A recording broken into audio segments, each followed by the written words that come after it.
อความนอบน้อมแด่พระรัตนตรัยอันมีพระพุทธพระธรรมพระสงฆ์เป็นสรณะที่พึ่งขอกราบแนบไต่ไหวสาถวายความเคารพมายังครูบาอาจารย์พระมหาเถรานุเถระ ท่านเจ้าคณะ พระสังฆาธิการเนาะพระภิกษุสามเณรเจ้าจุโตนจุองค์กูวัดวาอารามพร้อมถึงสำนักที่พักสงฆ์โตยเนอะแล้วก็ขอเจริญพรมายังบรรดาปอออกแม่ออกศรัทธาสาธุชนนักศีลนักบุญคนดีทั้งหลายเนาะว่าจะเป็นปอหลงแม่หลงปอลุงแม่ป่าปีป่าหน้าเอานะศรัทธาตีนจองห้องวัดเท่าแก่หนุ่มกำใจยิงต่างหลายอันเป็นกีฬานุปถากสันนิบาตต่างเข่าเนาะที่เปิดวิทยุเปิดเครื่องหับฟังกันอยู่ตั้งบ้านตั้งจองตั้งหอตั้งเฮินกันในเวลานี้เนาะเวลานี้ก็เป็นเวลาดีบ่าย3 โมงมาสักน้อย ศรัทธาก็มาฟังรายการ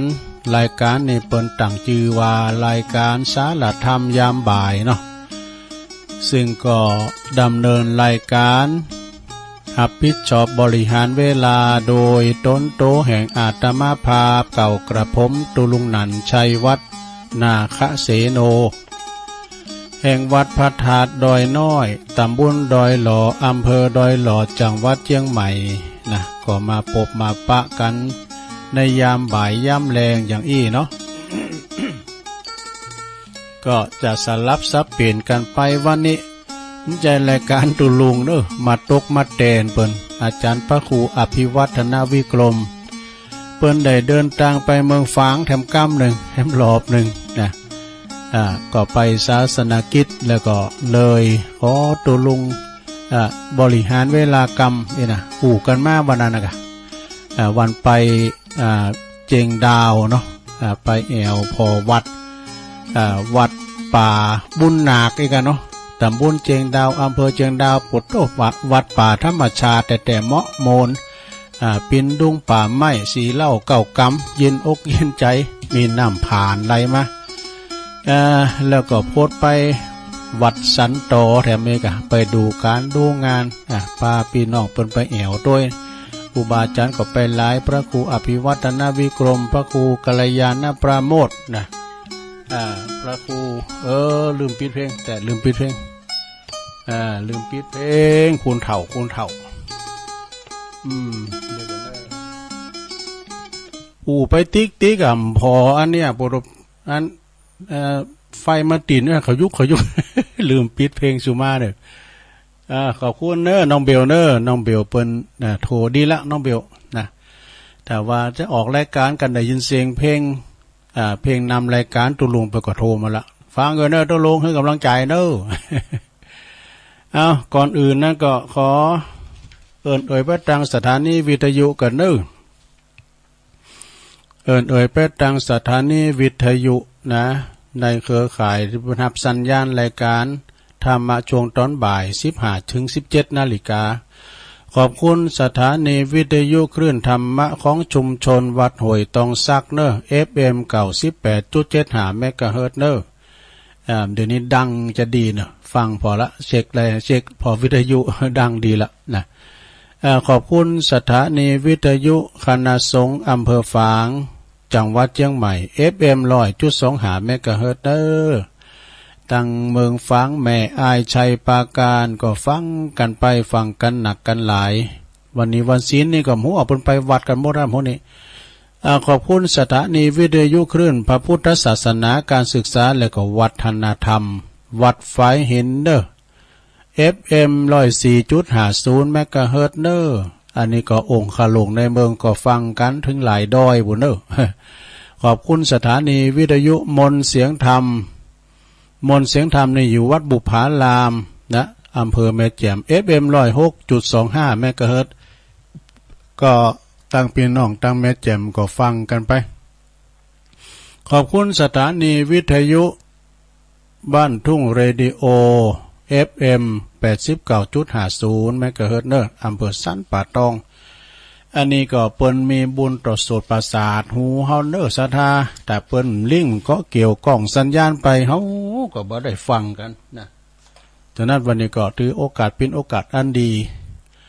แต่ว่ากับเจ้านี่ก็ขอสุมาศรัทธาญาติโยมด้วยเนอะมันมีอุปสรรคเฮ้ยบึดก็ดักบึดก็ดักบึดก็ซ้ำกันน่ะเสียงสดก็มีเสียงซ่อนกันนี่น่ะเสียงสดก็มีเสียงเทปก็มีมันก็โกลาหลไปหน่อยตุลุงก็หุ้มสังก็อู่ไปติ๊กๆก็บอกให้เพิ่นว่าปิดวิทยุตัวย่ำปิดเนี่ยมันจะอยู่ที่ตุลุง ต้องขอบคุณอาจารย์ท่านพระครูวิสุวัฒน์เนอะเปิ้นก็เอาเทปตุลุงออกไว้กะพอดีสัญญาณเปิ้นมาเนาะสัญญาณทางรายการสดมาตุลุงก็เข้ารายการมาก็เลยเสียงซ่อนกันไปขอสุมาศรัทธาด้วยเนอะแล้วก็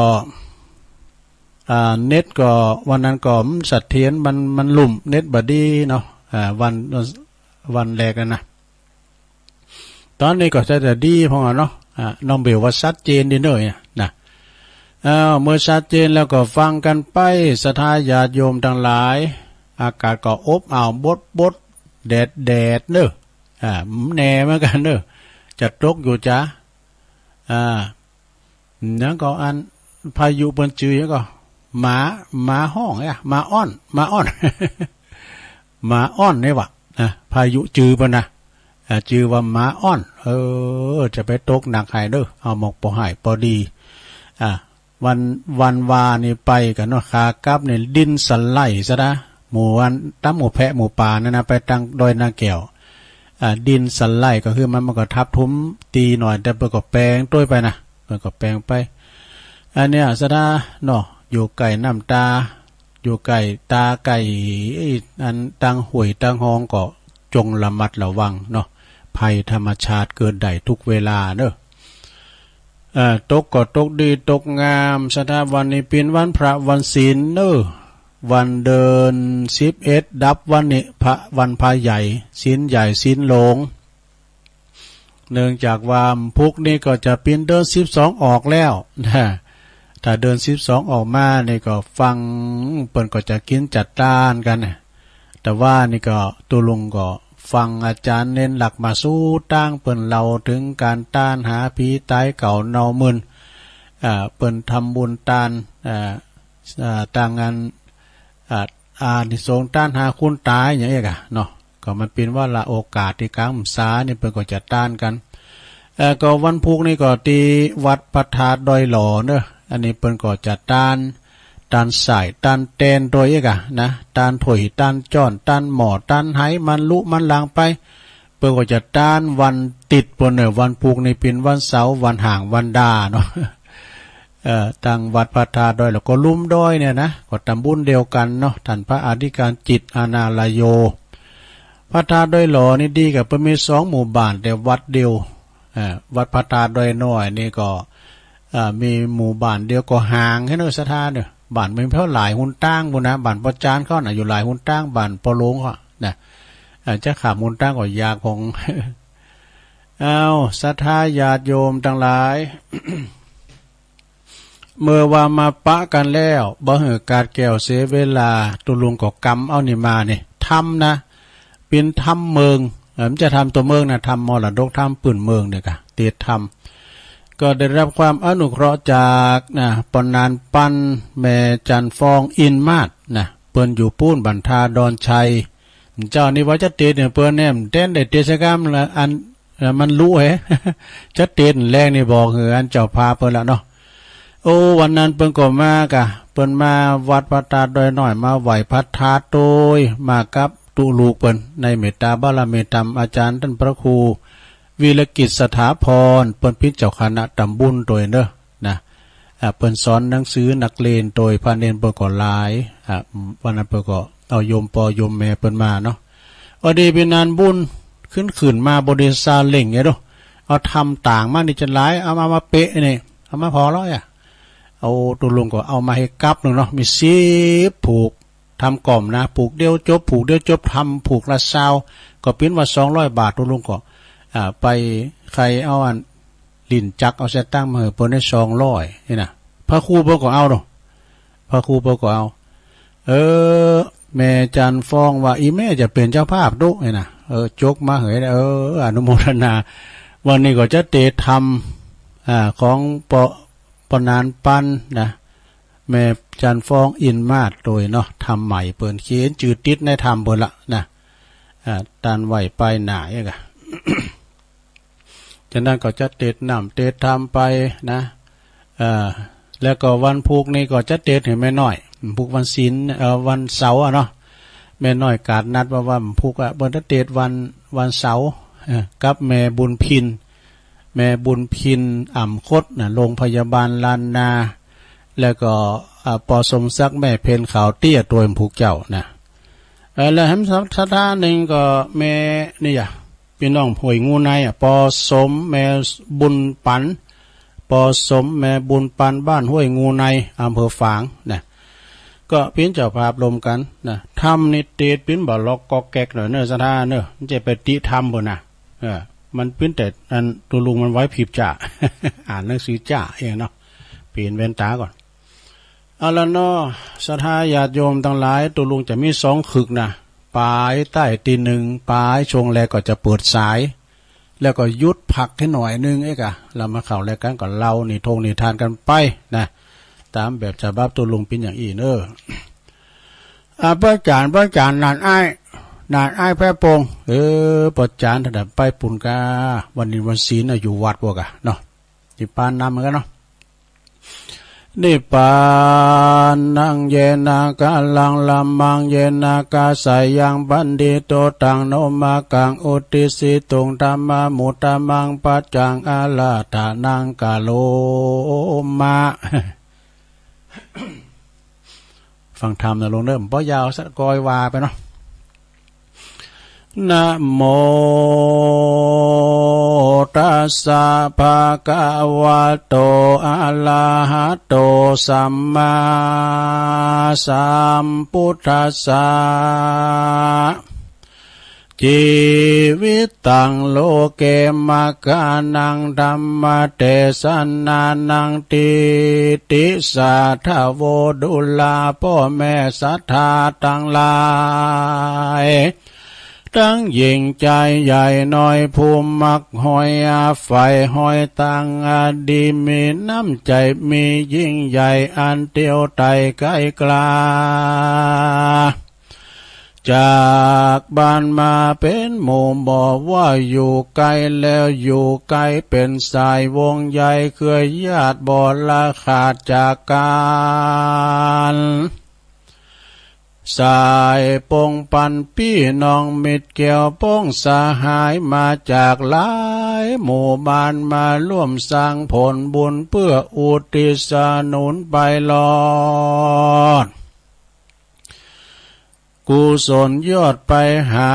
ยังภูมอลานามวยมั่งจากโลกกว้างโลกาจากพุทธาลูกตาวพี่น้องเผ่าวงศาจากลูกหลานเครือญาติน้ำตาพลากไหลลินนาดับจีวินก้อยกาดย้อนพยาธิเบียนควีกำบุญมีตึกอีจำจากนี่อำลาบุญธรรมมาปางก่อนเข้าห่อห้อนนาใส่ทงมา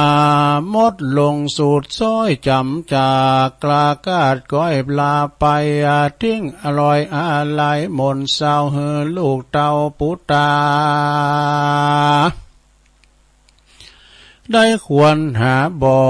กึดนาล่ำมายามเจ้าคำตอนแรงยามตะวันแดงย่อนหอยลับเหลี่ยมน้อยแปดดอยยังเงาจ้อยวอยยามค่ำเกยได้พร่ำอูการแสนโศกสันต่ำก้อยบาดนิ่มป้อยบ่มีตายนี้ลาจากตอนี้หากต ตอนนี้หากจักมีภัยมาใส่ใจลูกเต้ามาพอเฝ้าใครจะเสวนาจะอัวเหือลูกหูกองยังกองการงานจองสัพพสิ่งทุกสุขยิ่งดูแลละเหือนแปะมองเปล่าพอที่เก่าเดิมอ่อนเกยนอนเกยนั่งเกยสอนสั่งพุทธาแลพอหาเหมือนจักอยู่เสียงกองอยู่ในหูแสนโอสูสาวซอยสุดเก่าถอยพันลันนาบอกกลับมาแถมเราเหมือนดังเก่าเดิมอ่อนและนาโอ้ยนออันนิจจาอันนามว่าสังขารเฮานี่นาในโลกย่อมวิปโยคโศกโศกากำกืนน้ำตาละทมขมขื่นปะบางครั้งก็มายิ้มละลื่นสบายอุลาพอโลกนี้นาแสนจะสดชื่นเส้นหน้าต่างลาบลื่นมีแต่สมหวังแต่อันเนจังบางครั้งก็มาร้องไห้ สิ่งที่หวังได้กลับปังทลายความฝันกระจายสลายปนปีที่ใจหมองมนเศร้าไล่คนสนใจหลังนางน้ำตาไหลจิตใจเหี่ยวแห้งเหมือนเดินทางแห่งเปียวท่ามกลางพุงชนเส้นทางมืดมนสับสนลำบากชีวิตนั้นหากเป็นการเดินทางตามบันไดลางของธรรมชาติที่ไผบ่อาจนั้นจักฝ่าฝืนจักขัดจักขืนก็บ่ได้จักเตียวไต่ไต่ตามกรรมบัญชาบชีวิตนั้นมีเกิดเป็นเบื้องต้นมีหวานมีสมแปรปวนท่ามกลางสุดใต้จืดจางสุดต่างข้างนาเวลาเมื่อลาแตกดับสลายจำต้องนอนหงายจำพลากจากโลกแสนวิปโยคโศกเศร้าลำพันเป็นสัจธรรมความจริงโลกลาชีวิตทวนบนหนทางเดินจำต้องพาเจิญลีเทินบ่ได้ทุกคนลุ่มไตต้องมาได้พบปาเหมือนสุริยาเดชาอาทิตย์ทอแสงแหลงลิดทั่วลาตาลาขึ้นคิลีขอฟ้ายามเจิดจ้าลาสากลแล้วก็ลอยบนเจิดจ้าบนโลกลาจักกาวานบ่อปอนนานตอนบ่ายต้องเคลื่อนค่ายไกลกลา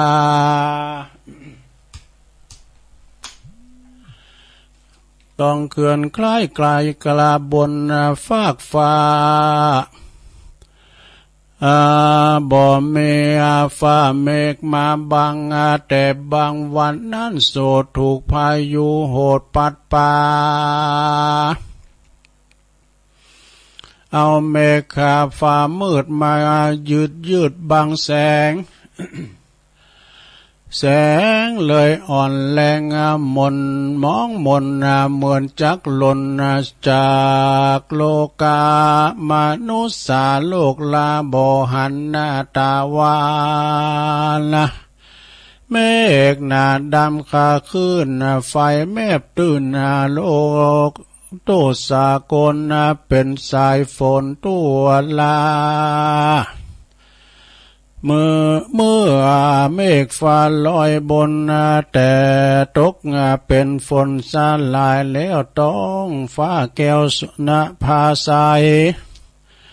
งามวิไลสายส่องจึงได้ป่องแสงสาป่องส่องแสงบ่อับแสงเมฆฟ้า ส่องแสงจัดตัวสากลลอยลมบนแจงส่องแสงแดดต้องนำค้างดูเวิ้งว่างเป็นสีครามเลี้ยวก่อเลือนลางคลาวเคลื่อนคลอยแสงอ่อนม้อยเมื่อยามแรงสีแสงสีแดงมนมองมนไกลล่วงหล่นลับลาแล้วก็ไกลกาจากฟ้าลับโลกลาทานเนลับขิลีป่าไม้ดอยดงใหญ่ยุคันทรแสงอ่อนจนขาค่อยเลี้ยวต่ำก้อยหลับตาเลี้ยวกลับมาวันใหม่โคจรไต่เวหาส่องแสงมาโลกลาสัตว์ตวนนากู้ปาลาได้เปิ้งปาแสงสว่างได้อยู่สร้างอินทรีย์ชีวิตมีชีวิตตั้งอยู่บ่หดหูสูญหายท่านตั้งหลายพ่อแม่ตั้งเท่าแก่เอาวันเวลาผ่านเปลี่ยนจากวันเดือนเป็นปีอายุขี่พันผ่านบ่หวนกันกลับมาเหมือนท่านลาแม่กวางบ่อาจอ้างอะไรขึ้นลงอย่าลงลืมประมาทอย่าละขาดศีลธรรมมันกาทำสร้างก่อสร้างสารต่อตั้งดีเกิดมาทั้งที่ทำดีได้เจ้าโลกไตได้อุเก่าขานก่อนอวสันสังขารกลาผ้าก่อได้ฝากคุณงามความดีเป็นอนุสาวรีย์ฝากไว้ต่างนาเจ้าโลกลาได้หู้ได้หันเขาได้จำจือจำยึดเป็นแบบเบาสอนลูกเตาวาได้เข้าต่างดีย่อมบ่เสียทีที่มาได้มาเกิดถือเอากำเนิดเป็นคนต้องเตียววนหนึ่งบนหนึ่งหนบนโลกสังดีมีโจกโลกสงสารลูกหลานได้ใจได้เจิงเขาได้เปิ้งล่มโพใบบุญก็จักเป็นกุลเป็นบุญไปนาบ่อปาเฮาเขา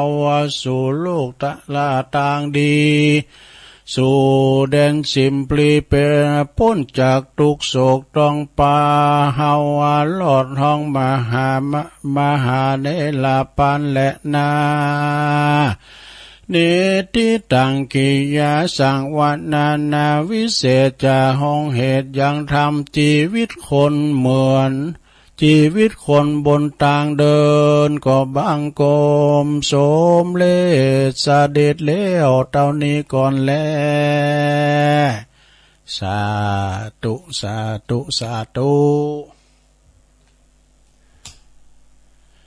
ทำกล่อมแต่ลงมันติดอยากเหมือนกันเด้อมันปิ้นหลอกขอกแขกอย่างตุลุงนี่นะอย่างพ้นพยายามมอก็ดีกะ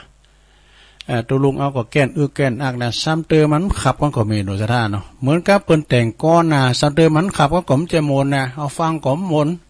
เอาว่ามนอย่างเข้าหำใกล้นะเพลงก็เหมือนกันนะถ้ามันลุงโตมันก็มนนะอย่างทำจะไปตีปะนะซ้ำเตอมันถ้ามันลุงขืนก็ลุงขึ้นง่ายลงง่ายเนี่ยมันเตดโมนเนาะเตดโมนอันนี้ก็มันเสียนนะแต่ว่ามันก็เตดแล้วก็แกกหน่อยก่อนไปยังไงเนาะเจ้าว่าไปตีทำเบอร์นะกดตีเนี่ยเราดูใจมันเป็นแล้วก็แกกหน่อยชุมาเด้อเอาขอบคุณปนานปานแม่จันฟองอินมาดปูนทาดอนใจแม่ทาเนาะโดยเจ้าสมณะศรัทธาโดยเมตตาบารมีธรรมอาจารย์ท่านพระครู วีรกิจสถาพรเนอะท่านเจ้าคณะตำบุญแล้วก็เจ้าอาวาสเปิ้นก็เป็นครูสอนตัวแล้วก็เปิ้นมาถึงหน้านุ่งสูงซ่องตัววันนั้นนะ แล้วก็ไม่มีปอสมแม่บุญปันบ้านห้วยงูในอำเภอฝางด้วย ได้มาโฮมบุญกุศลกินต้านพร้อมกับศรัทธาญาติโยมทั้งหลายเนาะรวมทำบุญทำกุศลสัพพทานังธรรมทานังชินาติเดี๋ยวเอาปอนเดียวกันกันเนอะเอาปอนโดยปอนนานเนอะถึงลงถึงหลายเนอะศรัทธายะถาวาลิวาหาปุลาปาลิปูเรนติสากะลังเอวะเมวะอิโตทินังเปตานังอุปกปติอิสิตังปฏิตังตุมหังคิปะเมวัสเมจตุสเปปุเรนตุสังกปาจันโทปนาลโสยะถามณิโจติลโสยะถาภวะสัพพิติโยวิวัจจันตุสัพพะโลโกวินาศตุมาเตภวัตวันตรายโยสุขีติคายุโกภวะอภิวาตานาสีลิสานิจังวุตาปจายโนจัตตาโลธรรมาวัฏันติอายุวันโนสุขังปะลังสาธุสาธุถึงเวลาโทษเด้อสถานเด้อกำลังได้กึ่งชั่วโมงนึงอยู่เด็ไปโทรมาเถอะเนาะไปปลายเพิ่นก่อนไปโทรมาเถอะลุงยังจะว่ายังทำหลายอย่างอยู่เนาะเอาอันนี้มาว่ากันภาระแปลว่าหยังภาระคือกำลังนะภาระคือทำเป็นกำลัง5อย่างถ้าว่าภายมีเปิ้นถึงว่าเด้อขอมีอายุมั่นยืนยาวมีภาระกำลังเปงดังจ้างไปศาลภาระคือกำลังนะซะเนาะกำลังกายกำลังใจภาระคือทำเป็นกำลัง5อย่างมีอย่างพอง1ศรัทธาเนอะศรัทธาคือความเชื่อว่าทำดีได้ดีทำชั่วได้ชั่วนี่นะบาปมีบุญมี บาปมีบุญมีกรรมมีนะสวรรค์มีหมอนรกมีอีกนะแล้วก็2วิริยะก็คือความเป็นเนอะวิริยะก็คือความเป็นอย่างพองเป็นพยายามกู้สิ่งกู้อย่างเนาะเหมือนกับเปิ้นศึกษาหำเห็นสดากันมีความเป็นก็บัดสำเร็จเด้อบัดสำเร็จประโยชน์ผลอันใดนะแต่เจ้าในอาจารย์พระครูสุเมธธรรมเสวีเปิ้นก็ในโบสถนะเอาปู่จ้าความเปลี่ยนปู่จ้าความเปลี่ยนตู่เจ้าทั้งหลายน้อยใหญ่ก็ใส่กำ100 200ปู่จ้าความเปลี่ยนที่เปิ้นเห็นปาติโมกข์นะอาจารย์นาทีกตปุญโยเนี่ยเปิ้นเป็นคนไทยแล้วได้10ภาษานะเปิ้นภาษา2ภาษา3เปิ้นตองได้แล้วนะตองสวดปาติโมกข์นะคือว่าพระทรงปาติโมกข์นะรับตาว่าสดาญาติโยมทั้งหลายแล้วก็มีคุณโตท่านด้วยนะมีสวาตุจักเปิ้นก็โตท่านพิษไหนเปิ้นก็บอกเนอะนะเธอมันก็กังเหมือนกันนะแต่มีไปหน่อยเดือนเปิ้นจะตกไปนะ โอ้เก่งแต่เนี่ยสวดปาติโมกข์เนี่ยนะสดาแล้วก็ไม่ใช่ชั้นน้อยชั้นก้าวนะยาวนะสดาเปิ้นว่าโวยนะโอ้เปิ้นว่าโวยฟังโดยบ่มแต้นแหละโอ้กันว่าจ่านี่แต้นเนาะขนาดเปิ้นว่าโวยนะยังเจ็บแอวนะหนังอันเนี้ยปาติโมกข์นะก็คือความเพียรวิริยะคือความเพียรนะแล้วก็3สติคือความระลึกได้นะมีสติก่อนสตาร์ทนะการว่ามีสติตั้งสติไว้ยังความร้อนความให้มาเนาะตั้งสติไว้เดี๋ยวว่าหมามันหกป้าลำรู้ตั้งสติไว้นะการเอาหกซ้ำหายนะหมาเนี่ยสิอันปุถโธการเฮาแลนมันดึงแลนปุถโธมันคุ้นแล้วก็มันตื่นนะกันเป็นไรติมันมันไรติก็เป็นหมูเป็นจุ่มมันก็เอาตะหนาปิ่นไปเรื่อยๆนะก็เวลามันถอยเป็นสู่นะมันเขาก็สงักเหมือนกันนะสงักเหมือนกันนะเนี่ยเป็นว่าสติมีสติก่อนสตาร์ทมีสติตั้งมั่นไว้เนาะสติก็คือว่าเฮาระลึกได้เนาะระลึกได้ว่าปิจะได้ต่อไปสดาข้อที่5สมาธิสมาธิคือความตั้งใจมั่นเนี่ยต่างอกต่างใจมีสมาธิดีนะ มีความตั้งใจหมั่นมีความตั้งใจมีความเปลี่ยนความตั้งใจบัดใจฮ้อนอย่างเปิ้นติดวาวเนี่ยนะซะเราเอาคุณใจฮ้อนมาติดแล้วยุ่งหมดแหละ มันเอาคุณเปลี่ยนกันด้วยคุณมือเย็นตีนเย็นมือเย็นใจก็เยไปนะแล้วก็มันจะออกมางามเนาะคุณที่เปิ้นโหมเนาะพองก่อโหมของนักพองก่อโหมของเบาหมายความว่าเจอตัวลงก็ของเบาก็วาวนะพองก่อของนักเราก็กองโลงนี่โหมกองโลงน่ะก็มันมีคุณโหมก็มีไผสืบทอดนะสดาญาติโยมทั้งหลายเนี่ยอย่างไว้เอามาว่ากองเนี่ยเราฟังในมนต์ได้ไอ้นั่นแหละคุณมิตรีมันก็ไปสืบทอดกันเนาะมันจะมีคุณจางมีตึงคุณโหมคุณตีนะอันนี้เป็นว่าสมาธิคือความตั้งใจมั่น5เนี่ยสุดท้ายปัญญาคือความรอบรู้ในกองสังขารนี่กองสังขารของเฮาเนี่ยเท่าแก่แลมอนมันดึงหูมีหูมอมาไปตามสัจธรรมได้ย่ำหนุ่มย่ำแหน่นในบทตู้เปิ้นหนาวก็กลมหนาวเลือดลุมดีดูนะเปิ้นฮ้อนหนาวยังบทโตเกี่ยวยังก็ได้ความ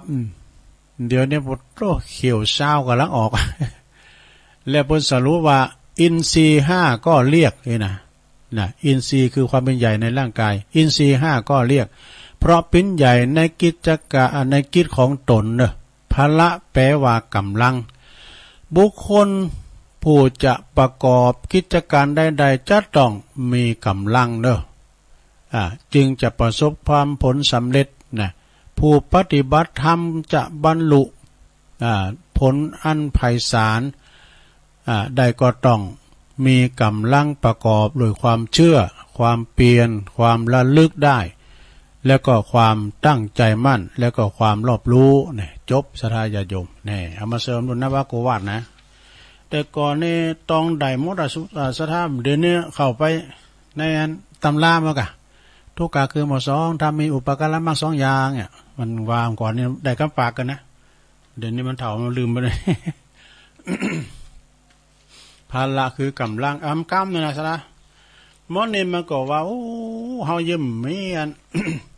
เฮายิ้มมีโจกมีลาบลำหายนะเฮาได้เยอะดีวะนะสามอยู่หันนั้นแล้วนะมัน3ยังมันบอกว่ามันมีโจกมีลาบเองเดี๋ยวกันเด้อติ๊กไว้แล้วนะมีไหน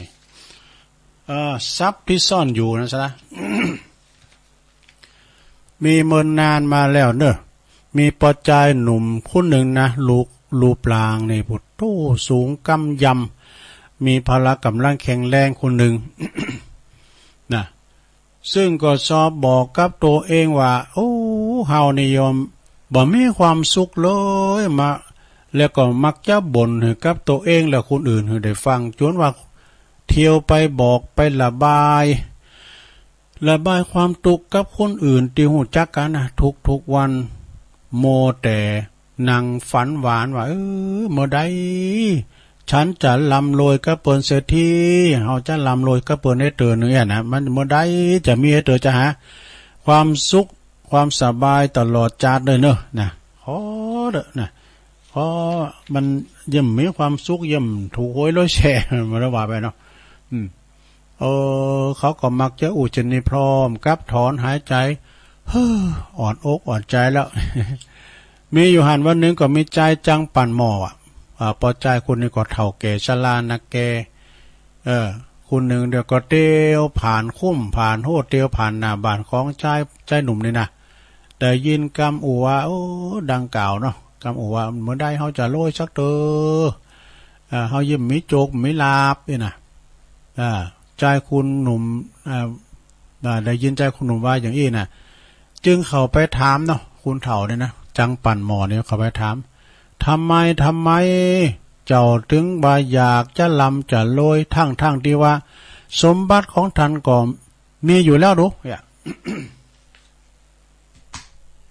สมบัติของท่านก็มีแล้วท่านจะเอาหยังแถมเลยนะสมบัติของท่านมากมายนะชายหนุ่มก็โดยความสนเทว่าทรัพย์เขาไม่ไหนน่ะทรัพย์สมบัติเขาไม่ไหนฉันยังบ่มีด้วยมีสมบัติหยังสมบัติที่ไหนเขามีสมบัติดูเขาใครใดได้ มันอยู่ที่ไหนพอหากอมปะนะชายหนุ่มก็ว่าปะมาทรัพย์ที่ว่าก่อนใหญ่กำแล้วก่อนแรกของเจ้านั่นก็คือดวงตาของเจ้ายังไงล่ะเนี่ยเจ้ายินดีที่จะขายขาดถึงกูบ่ฮะเจ้าจะขายถึงกูถึง2 แก่นบอกแก่นตาจะขายหรือไม่หรือว่าเอาข้างเดียวก็ได้นะไอ้น่ะเจ้าจะขายก็จะเอาเท่าใดไอ้น่ะใจชลาจังปั่นหมอถามเนาะใจหนุ่มแล้วก็อูมยะคุณเฒ่าเนี่ยอูไปเลยอูมยะน่ะทำไมเขาจะขายบทโธ100นึงก็ขายล้านนึงก็ขายได้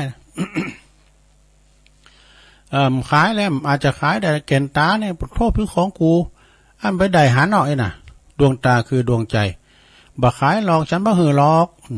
ใจหนุ่มอูด้วยความประหลาดใจยิ่งนะดีแล้วถ้าอย่างนั้นนะเอามือของทันถึง2 ข้างมาเท็ดมาเลยอาจจะกกเอาข้างได้ข้างนึงหรือเอาขายถึงกูจะเอามือดำแล้วนะแลกกับทองคำก่อนใหญ่เลยทีเดียวจะเอาก่อนะชายชราช่างปั่นหมอบอกว่าถ้าว่าจะเอาถึงกูนะจะเอาคำหือนะไม่วะอย่างได้ก็ตามเนื้อข่าวที่มาขายปตมือนี่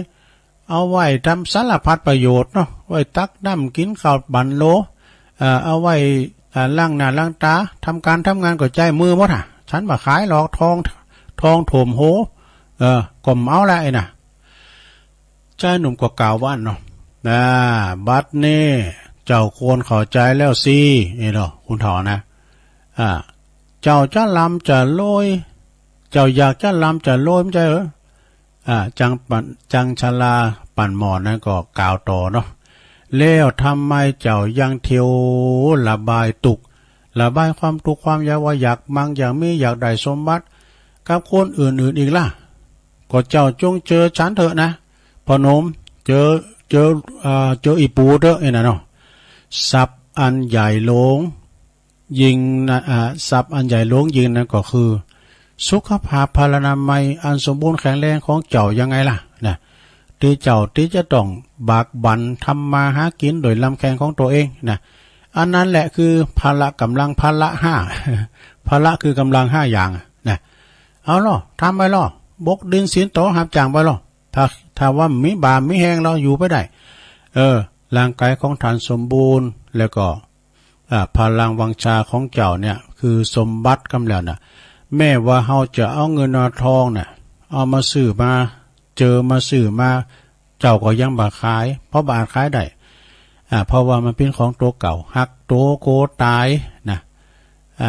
แล้วพละกำลังมีในตัวเจ้าจะไปคำโคนห้ามอย่างแถมเมื่อใจฉันละปั่นหมออูแล้วก็เดินจากไปแน่เปิ้นว่านะเปิ้นก็ว่าร้อยปันปีหลายปันปีมาแล้วมีมนุษย์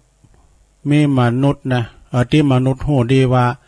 การมีสุขภาพพลานามัยที่สมบูรณ์นั้นเป็นทรัพย์อันประเสริฐที่พระพุทธเจ้าได้ตรัสไว้ว่าอโลคยาปรมาลาภาความมีโรคภัยไข้เจ็บคือร่างกายสมบูรณ์แข็งแรงนะคือลาภอันประเสริฐแท้ๆนี่นะแล้วก็ประเมินกาบ่ได้โดยของมนุษย์เท่านี้นะเนาะต่อละโวยลอยลุ่นฟ้ามีสติพยาปัญญากว้างดังน้ำมหาสมุทรก็ตามเถอะ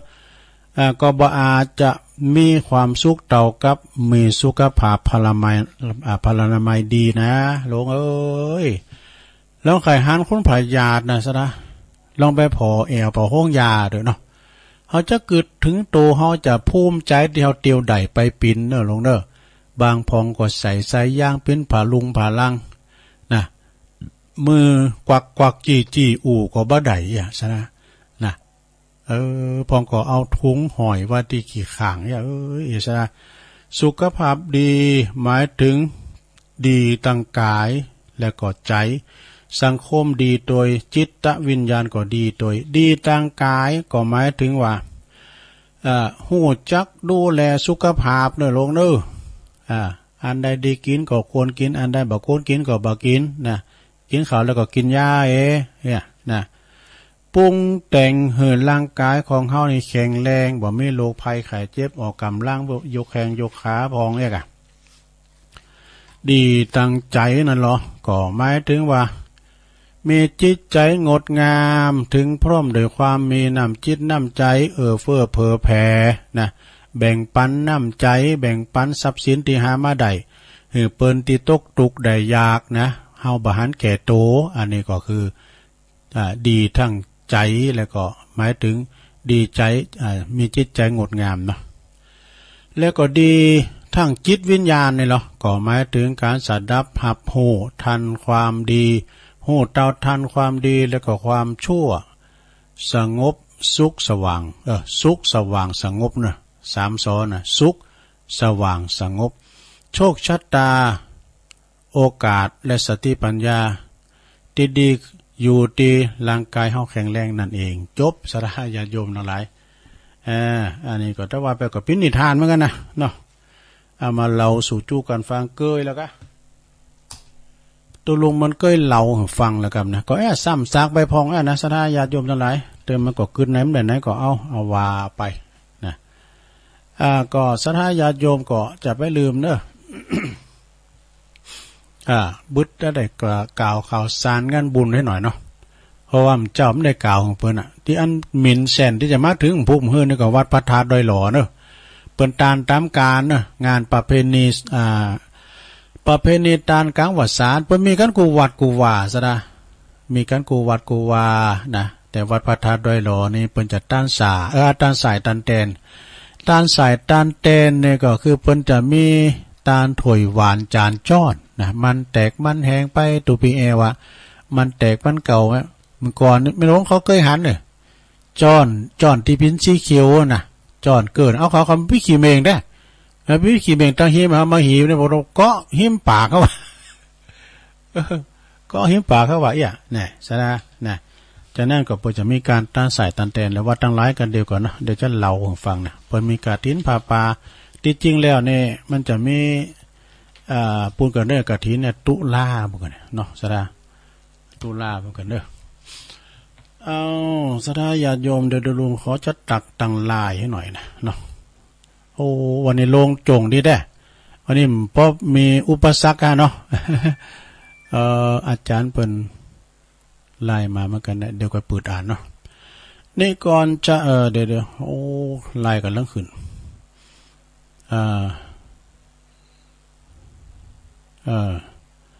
ก็เดี๋ยวประกาศอันนี้กันได้ซะได้เนี่ยอาจารย์บรรสูงมาเนี่ยนะอันนี้เพิ่นถ่ายรูปได้หรอเดี๋ยวก็กล่าวก็มี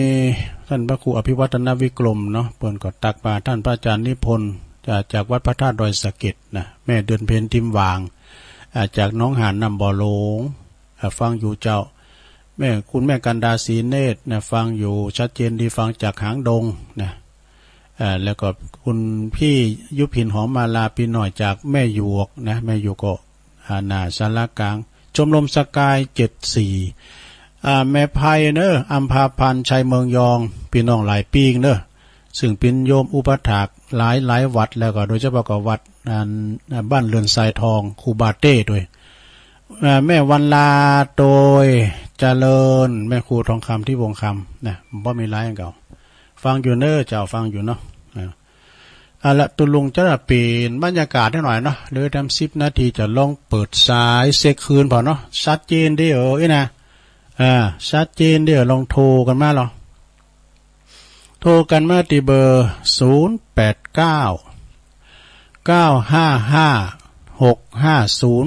นะกลางวีกลางวันนี่ก็พอมีคุณฟังหลายมันเก่าสายมันต้นเจ้ามันกลืนสายมันเจ้านี่ก็จะห่างพองนะอันนี้น้องเบี่ยวก็เนี่ยเอาไว้สาครับครับพระเจ้าก็ฟังกันอยู่นะครับผมดีแล้ว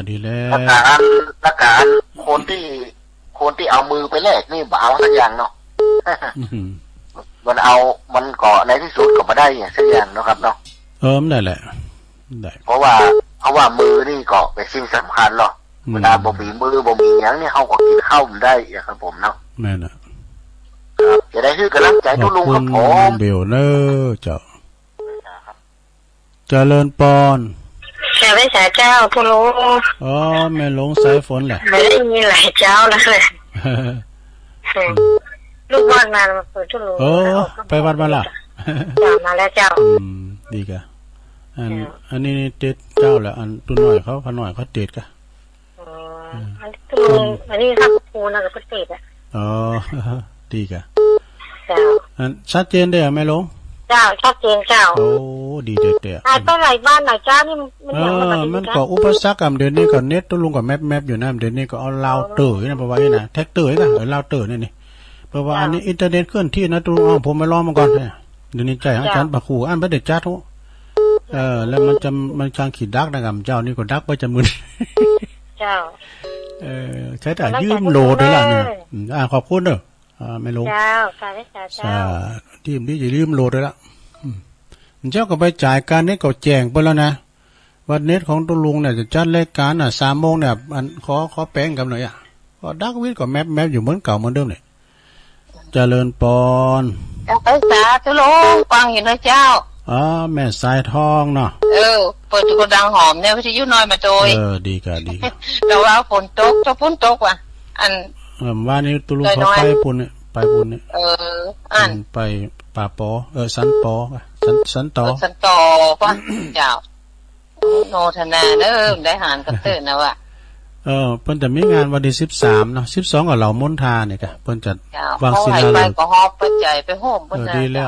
ห้อมไปก่อนสูงปัจจัยไปก่อนอาจารย์กษิตก็ฮอมเพิ่นไปนึกคุณทวีนะพ่อพานนะกะขอบคุณบ้านหอมคนนี้หลายเจ้ายอมได้ถามจนหมดให้สาธุเด้อนั่นเป็นอันคือเป็นคักหน่อยทำนะ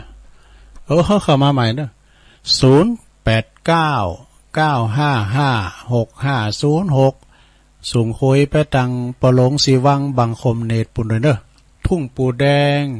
แม่จำปีวงฝันครับบุนะพอดุลเขา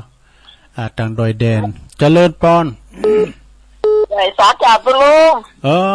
แม่จันจ้าลูกวัดมาเปิดจับพอดีแม่จันยังเห็นมีเก่าสุขภาพ32เนี่ยเนาะคนนั้นนะกะเปิ้นนั้นออกกำลังกันนะคุณเฒ่าเปิ้นถีบรถถีบกันของก้าวแกว่งแขนกันจ้าคือมันมีสุขภาพแข็งแรงต้องลุกนายไปหมอเนี่ยมันก็ดีแล้วสุขภาพดีเนี่ยเปิ้นไปไหนก็ได้ไปก็สวรรค์มึงคนแล้วปอนแม่ของงานตุปีเดชเนี่ย93เที่ยวได้ไปปิ้นอยู่เปิ้นฟังรายการตุลุงอยู่ว่ะอันแม่อุ้ยหมอนแม่ตุปีเดชวัดยางคำนะเปิ้นก็ฟังก็ดีกันเปิ้น90ปลายเปิ้นเที่ยวได้อ่ะเนาะแต่ก็เป็นอย่างอุ้ยล่าน่ะกะพอ94มันเอาไปไหนบ่ก็ยังไปได้นะอุ้ยหมอนนะอุ้ยหมอนละ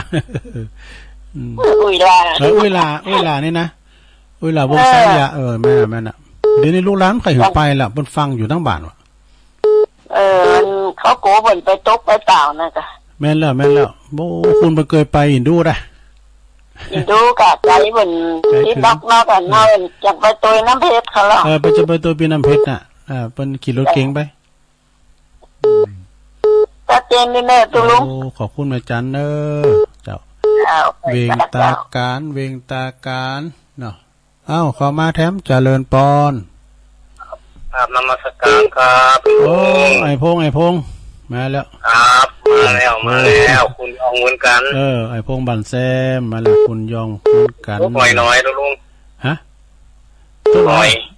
นั่นน่ะมันตกบันลายพอดีอยู่พอดีอยู่เหมือนกันนะว่านี่ดินสันไหลหุ่นตั้งที่แปะที่ป่าบนนะไปทางดอยนาแก้วอ่ะดินสันไหลเนาะ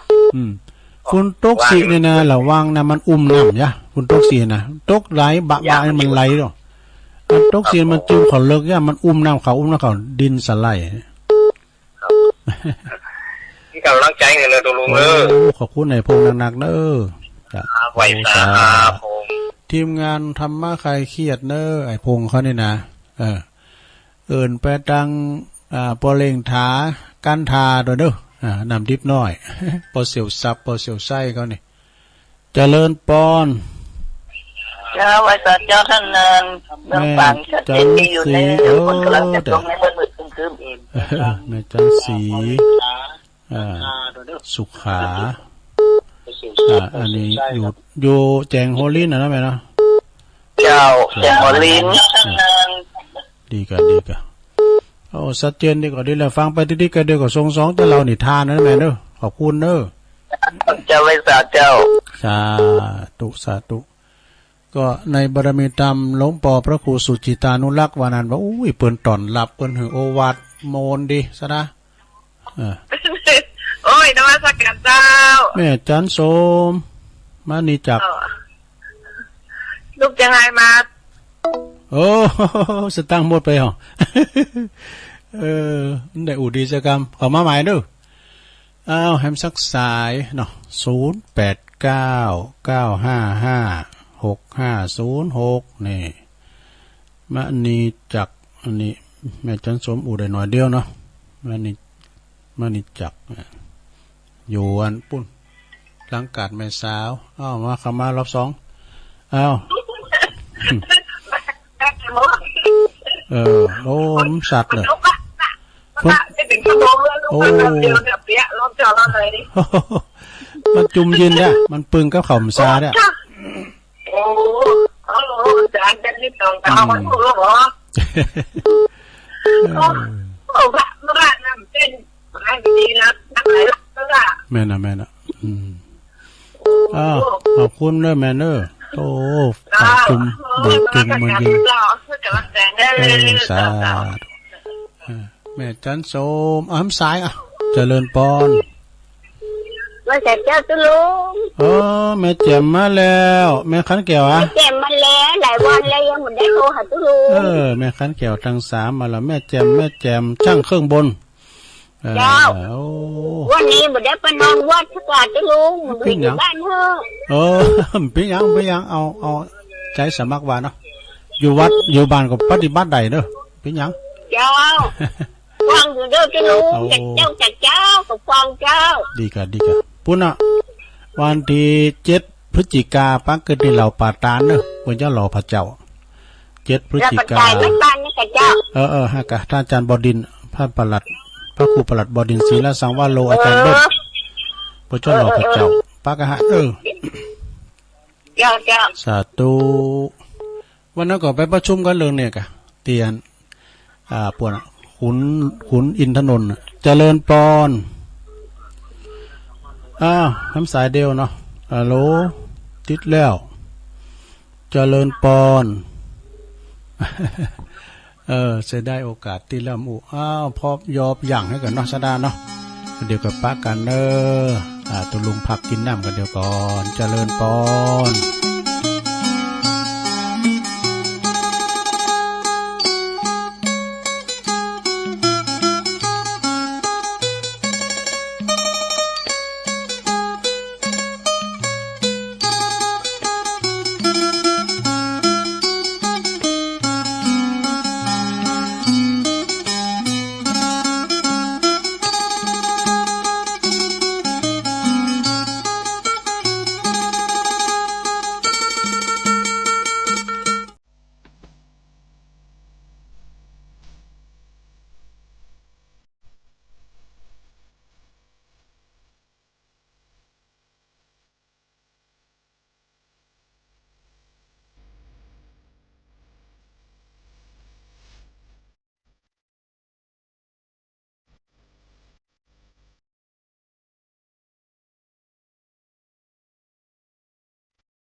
เอ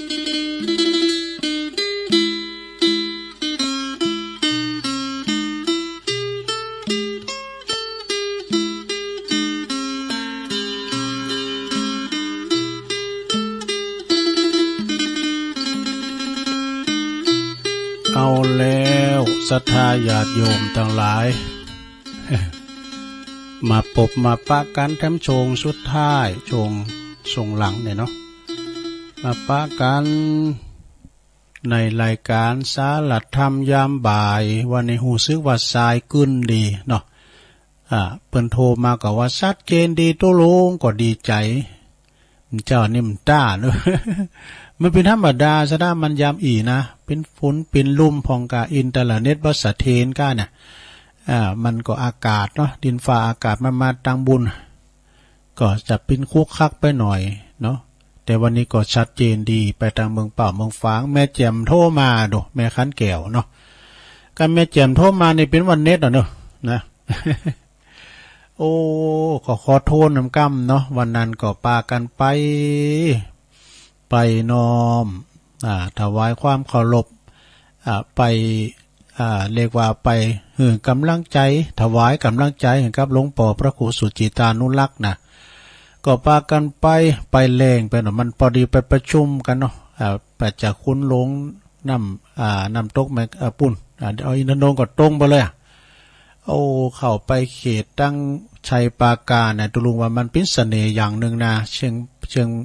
ชัยปราการก้าฟางกันเนี่ยบ้านเมืองเปิ้นติดกันไปลงนะเปิ้นเจ้มขาดนะติดกันไปปุดโทเปิ้นเป็นคนลำรวยปึกแผ่นแน่นนาเด้อศรัทธาเปิ้นโอ้บ้านจองฮอเฮินเปิ้นเป็นเสน่ห์อย่างหนึ่งมีร้านก้าร้านขายรถขายลาโทวัดวาอารามก็งามนะไปมันตึมขาดซ้ายน้ำตาหุ่นตั้งในสองฝากข้างตั้งนี่ มีกระตึกกระลามเนาะตั้งแม่ตั้งงานชัยปราการไม่อายฟางเนี่ยนะเนาะเปิ้นอู่ข้าวอู่น้ำเนาะก็ไปไหว้สาบารมีตามหลวงปอเนาะไปสวดสัมโพชง7นี่นะเนาะแล้วก็หลวงปอเปิ้นก็หึงโอวาทโมมากัน12ตนปีนก็ได้กุลพ่อกุลแม่เอกถ้ารวมกันก็23อาการ32เนาะแล้วก็อากาศธาตุด้วยเอกหลวงพ่อก็สู้ต่อไปเนอะหมู่เฮาทั้งหลายนี่นะครูบาอาจารย์ที่ออกคลื่นวิทยุนี่นะคนเท่าเปิ้นง่อมเหงานะการห้อมออกแล้วพุทโธมาพุทโธนี่เปิ้นเคยฟังโอ้สู้ต่อไปท้อถอยการเผยแพร่ตั้งคลื่นนี่มันได้ผลนี่นะฝนตกเฮาอยู่ที่เก่าเสียงเฮาไปหลวงพ่อก็คือโอวาทแล้วก็คือกำลังใจนะโอ้ขอบคุณในเมตตาธรรมหลวงพ่อการทำมิสถานนี่หลวงพ่อเนี่ยมู้จักกันแล้วเนอะมู้จักกันเนาะมู้จักปน้อยบุญปานเนาะ อันนี้หูจักเสียงก่อนกว่าจะหันโตกันนะกำมาหันโตหันตินหันตินแล้วกับเพื่อนยาอี้ได้นั้นพระครูโอ้พระครูอภิวัตในเสียงกับตัวเหมือนกันสักน้อย อันเป็นจีนะสถานนะคืนบุญโลเนาะก็ลมโตกันได้ง่ายซะดาอาจจะแปะตาเนอะซบเตือนนะปวดลมพลกันรถตู่เมเป็นหิมลอยซะดาเนาะเนี่ยมันเป็นการลมโตง่ายนะแล้วก็ไม่ใช่บังคับนะไปโดยจิตโดยใจโดยจิตอาสาโดยจิตเหลื่อมใสนะไม่ใช่ได้บังคับกับเกณฑ์ไพ่มันเจ็บใหม่สักคู่น่ะมีขี่เหล่าสักคู่น่ะ ไปปีกมาก็โดยความปลอดภัยเนอะศรัทธาญาติโยมทั้งหลายต่อไปตุลุงก็ขอประกาศข่าวสารงานบุญในพระเดชพระคุณหลวงปู่ให้หน่อยเนาะโดยว่าวันที่8กันยายน2565ขอเชิญรวมงานมงคลเนอะอายุวัฒนมงคลครบ84ปีนะของเมตตาบารมีธรรมพระเดชพระคุณหลวงปู่พระครูอินทยานรังสีก็ซึ่งเป็นเจ้าคณะตำอำเภอกิติมศักดิ์ปิติปรึกษานะวัดพุทธนิมิตเนอะวัดพุทธนิมิตก็หลายจอมต้องไปหน่อยหนึ่งนะเปิ้นดำรงตำแหน่งเป็นรองเจ้าคณะอำเภอแล้วก็เจ้าคณะอำเภอมาหลายวาษาเนอะซะดาเดี๋ยวนี้เปิ้นอายุ84 เปิ้นจะทำบุญจะลองอายุเปิ้นเนอะทำบุญตักบาตรสืบชะตาเปิดปิ้นขวัญและกำลังใจนะถวายกำลังใจให้กับหลวงพ่อท่านพระครูอินทยานะรังสีในวันที่8 กันยาเนอะสถาเนอะป่าวัดพุทธนิมิตรวัดเปิ้นเนี่ยเปิ้นมีโฮงเฮนด้วยนะสถาโฮงเฮนพระเขาเนี่ยกะโอ้ตูพระกันเนี่ยหยาบพวกครูพาเนนหลายนะก็เจิญเนอะไผจะไปทำบุญจะไปเปิดโรงทานนะพระจะไปหับปิ้นจะภาพสังไปแสดงมุทิตาจิตถวายกำลังใจจะไปมอบช่อดอกไม้ช่อกระเช้าแบรนด์กระเช้าปัจจัยนะก็ไปลมกับครูบาเนี่ยท่านเจ้าครูบามานะชื่อเป็นว่าบุญมาเนาะในเมตตาธรรมหลวงปอท่านพระครูอินทยานะรังสีเนาะแม่อำพรแม่แดงบุญมาป้าเขาก็อยู่ฮะเนาะอยู่อันเต็นท์ดอกไม้เนาะแล้วอันนี้ขอประกาศในงานวางศิลาฤกษ์12 ตุลาเนี่ยศรัทธาญาติโยม12 ตุลางานบุญกฐินที่วัดเหล่ามนทานะวัดใหม่นะนี่หลวงพ่อเปิ้นก็จะมาเน้อหลวงพ่อกับศรัทธาต่างเมืองฝางเปิ้นก็จะมาเน้อตุปิเลินก็จะมาเปิ้นจะมีการวางศิลาฤกษ์ศาลาการประเรียนด้วยเน้อนะเนี่ยแต่ว่าเนี่ยพี่น้องเหล่ามนทาก็ไปกันจะหลาย2 การรถตู้กันนะไปดูงาน ไปพอแบบแป้นต่างๆให้กันเนาะไปพอไปพระพุทธวัดป่าบุญนาคนะโอ้ของงามแต่ไปชันเพลกันที่หัน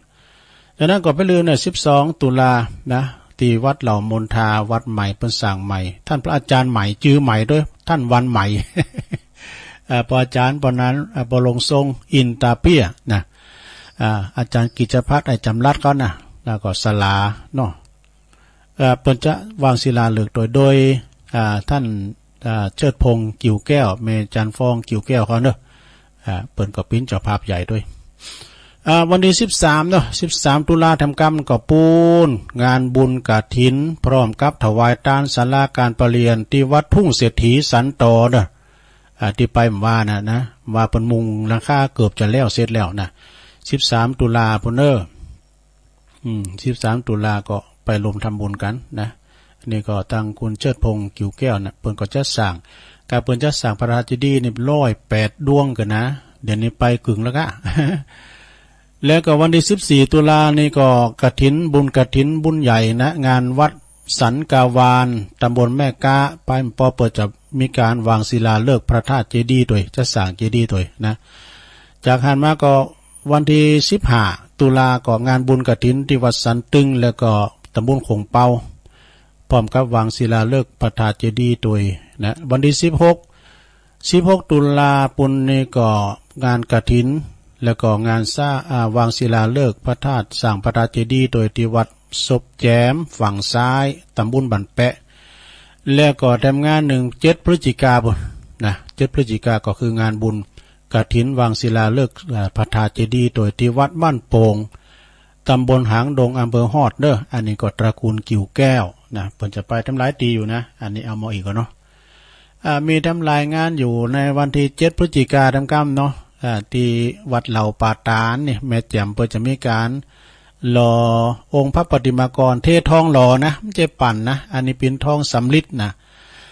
โดยเมตตาบารมีธรรมอาจารย์ท่านพระครูประหลัดนะบดินทร์ศิลสังวโรอาจารย์เบิ้มนะพร้อมกับคณะญาติธรรมญาติโยมทั้งหลายด้วยคณะประสงค์ก็หลายเนาะเดี๋ยวขอเปิดการงานยกเลิกเนาะทีแรกตัวลุงกดประกาศว่าเพิ่นจะไม่เททองหล่อตีรูปเหมือนของหลวงปู่ครูบาอินโทปิ้นว่าเปิ้นหล่อแต่เปิ้นไปหล่อปูนไม่ใช่หล่อที่วัดคันธวาสทุ่งปุยตังปีไอจรูนมาบอกว่าใช่ที่นี่นะตัวลุงพุ่นอีสานพุ่นนะอย่างก็นี่จังหวัดอย่างก็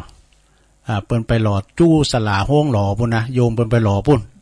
แล้วเปิ้นจะเอามาคัดมาเกามาตกแต่งแล้วก็เปิ้นจะเอามาสมโพธิพุ่นก็เอาแต่จะแห่กันไหนนู่คือหมายความว่าวันที่27 พุกนี่นะยกเลิกเนอะยกเลิกบางคนก็จะไปปูจาแผ่นปูจาทองกันนี่กันเนาะ อันนี้อาจจะรุ่นมาถึงบ้านถึงวัดไปเลยนะใช่นะต้องลงยกเลิกกันเนอะปุ้นเอาไปปุ้น ที่อันอีสานว่าจังหวัดเนี้ยนะลืมไปแล้วปราจีนบุรีแต่กะเอาแล้วสนาญาติโยมอันนี้มาวายกรรมนี่กันเนาะกรรมบักเก่าคำพังเพยโบกกับสังขารธรรมนะสถาเพิ่มว่าปืนบอดติ้มแหล่งจะไปแล่นเดินดงไปบดีไปสอดป่าเพิ่นว่าก่อนนี้อาจารย์เขินคำหรือว่าท่านพระมหาเขินคำอัตตสันโตเปิ้นเป็นเจ้าวาดวัดพระพุทธบาทตักผ้าสุวรรณวิหารนี่นะแล้วก่อนตุปู่ตุปอเปิ้นนักจ้าแล้วตุปู่ตุปอเมื่อไข่เป็นตุโลงเลยกะไปนะปืนติ้มแหล่งไปมาแล่นเดินดงนะก็คือหมายความว่าเฮามีพยาปัญญาหนักเลยกะนะแล้วจะไปเป็นผู้นำบนใดอย่าเปิ้นว่าประมาณนั้นนะมีเพราะว่าบ่มีมีดผ้าจะไปบอดี้ไปสอดลาเดินดงแท้หมอนี่ คำว่าเดินดงในป่านี่เถินบนอัสดางูเงี้ยวเขียวคอสัตว์สิ่งของมันนักยะนะกันมีอาวุธป้องกันตัวนะบทโธว่าได้แลในป่าในเถินนะเนาะแล้วเงินติ้มถุงนี่กะบอดี้ไปแอวสอดกาด มันไปทรมานอัสดาโอ้ยจินลาบนี่มันงามล่ำเลยนะโอ้โหกระหันน้ำลายปูมิชตังนะเอาไปจอบกิเลสเอาว่านี่นะกะเนาะโอ้ปสะดุงขอความเข้าเปิ้นว่ามีเงินติ้มถุงบอดี้ไปแอวกาดนุ่งผ้าขาวพอออกไม่ออกนุ่งผ้าขาวพอขาวไม่ขาวบอดี้ไปแอว3 ปอยนุ่งผ้าขาวเนี่ยนะนุ่งสูทขาวไปแอว3 ปอยนะปอยลงเลยกะเปิ้นว่าบ่ฮู้ตัวหันว่าตัวงามก็จะไปเบ่งนี่หันว่าตัวเก่งก็จะไปควรดีลาสานะเก่งไปเตอนะบดีลาสายามเมอหันป่าก็กึดฮอดกาแหกาสุ่ม อันนี้กึดฮอดกาแหกาสุ่มอันนี้เอาสุ่มตัง ยามเมอยังหนุ่มขจายทำเนี่ยก็คือทำคุณงามความดีทำการทำงานสร้างฐานะในโรงเด้อยามหนุ่มยามกำบ่าแข็งแห้งต่างเอาเต็มตีนะการโกกะนามโมแล้วหันได้นะเด้อสถานเด้อยามเมื่อยังหนุ่มเพราะว่ายามเมื่อกินล้ำเนี่ยเพราะว่ายามเมื่อกินล้ำก็เมื่อเขียวติ้มปากเขียวบ่หล่อนแต่กันเนาะการเท่าเขียวหล่อนนี่มันเขียวยังจะหาโมนมันจะหาลำนะประมาณนะยามเมื่อหนุ่มกินยังก็ลำแล้วเวลาว่าเขียวยังบ่หล่อนนะกินยังก็แคบหมูแคบมันคาราบาวลุยไฟนางควายจีนี่เกี่ยวแต่มดบริหารขากันไกลนะยามเมื่อปิ้นละอ่อนคบกระดูกไก่ดั้งชามคบกระดูกไก่ดั้งชามว่ะยามเมื่ออายุ73เพราะว่ามีตาก็พอมาได้ มีตาก็พอมาได้หันเปิ้นตุ่มเปิ้นว่าหันเปิ้นตุ่มปลาก็ยังแควนหน่อยนึงพอจะไว้เนี่ยปลาเนี่ยกินผักเป็นปลากินผักเป็นยากินปลาเป็นวิตามินเนี่ยเนาะ แล้วก็หันเปิ้นเกี่ยวขั้วในว่ะน้ำลายไหลไข่อยาก หันเปิ้นเกี่ยวขั้วในก็หันแล้วก็น้ำลายไหลไข่อยากแต่ว่าเคี้ยวในปากมันมี2 3 4 มันลำบากได้มันไปเดินน้อยนะสะดามักยุลาดเนี่ยมันขาเข้าไปถึงวันนะสะดามันถึงทำเจ็บโหโมตาผมตียังโหก่อนที่แรกก่อนดำแล้วเอาขาวไปโหงอกซุนซานขาวไปเอาเข่าเตียวก่อนหลังกล่องไปหุ่นตางเปิดว่าสายตาเกยยาวก็เลยสั่น ก็เลยพร้อมยังกับหันธนัทนีเนาะสถาญาโยมทั้งหลายงมชามไปแล้วก็อันเนิ่นนางมังสังมันก็เหี่ยวโยนไปตามสัจธรรมเด้อสถาญาโยมทั้งหลายหูตาที่เคยได้ยินธนัทนีเปิ้นว่าอย่างหนึ่งก็ไปอย่างหนึ่งนะซ้ำเตอก็ ตังหูเฮาตาเฮาจมูกลิ้นก็สัมผัสมันก็ได้แล้วเพราะว่าหูจ้างหูจิ้มกันไปนะไม่ยอมไปตามสัจธรรมนะลงเด้อแต่ก็บริหารแล้วแต่ไผแต่มันทำมาเกิดพออย่างที่เปิ้นอายุ70 80 93น่ะโยมแม่ของตุปีจีรเดชอนาลโสนี่นะเปิ้นอยู่ย่างคามหมดน่ะโอ้กินข้าวก่อนลำนะแล้วก็หูตาก็ได้หูนี่เริ่มไปเหมือนกันนะนี่นะแต่ก็มีสติดีนะอู่ใดไปปิ้นอยู่มันจะอัลไซเมอร์นะจำลูกจำหลานได้อยู่เนาะเนี่ยโหเขาลูกก็โอยนางก็โอยนี่เด้ๆเอาสะท่าอยู่หูกับโต๊ะเก่าเนี่ยนะกันเฮานั่งมึนนี่นะเฮาลุกมาเนี่ยลูกก็ยืดก็ยืดเอวก็ยืดไปเนี่ยนะเนี่ยอันนี้เป็นตามสัจธรรมนะ ต่อไปก็เอานิทานนี่มาไหว้กำหนึ่งก่อนวันพุธก็จะเล่านิทานนำเนื้อสัทธาเนื้อนิทานแล้วก็จะเตธรรมเจ้าธรรมมงคลมาเตจ้ะทำแม่น้อยกาดนัดเนี่ยหรือว่าทำยังก็ได้นะเปิ้นที่แรกเปิ้นจะเอาถึง3 วันกันดูแต่ว่าอุปกรณ์ไม่เอื้อ เพราะว่าอินเทอร์เน็ตตุลุงมันบดีนะเอานี่ลูกพราหมณ์นะมีพราหมณ์ผู้เป็นลุงของภาษาลิบุตรนะเป็นคุณมังมีแต่ก่อนนับถือพกนิคลนก็คือน้องศาสนาเนี่ยนะสถาหรือสีจีไพหรือว่านักชีเปยก็อย่างเงี้ยนะมันมีหลายเผ่าพันธุ์ในตะเมืองอินเดียนะต่างติ้มนุงผ่านุงโคก็มีก็ถือคือนักบวชนอกศาสนาสันละทรัพย์ออกจับจ่ายของตีหือตาเดินละปันวะเนาะสันละหือตังเตียนเปิ้นนักบวชเปิ้นนะอยู่มาวันหนึ่งภาษาลิบุตร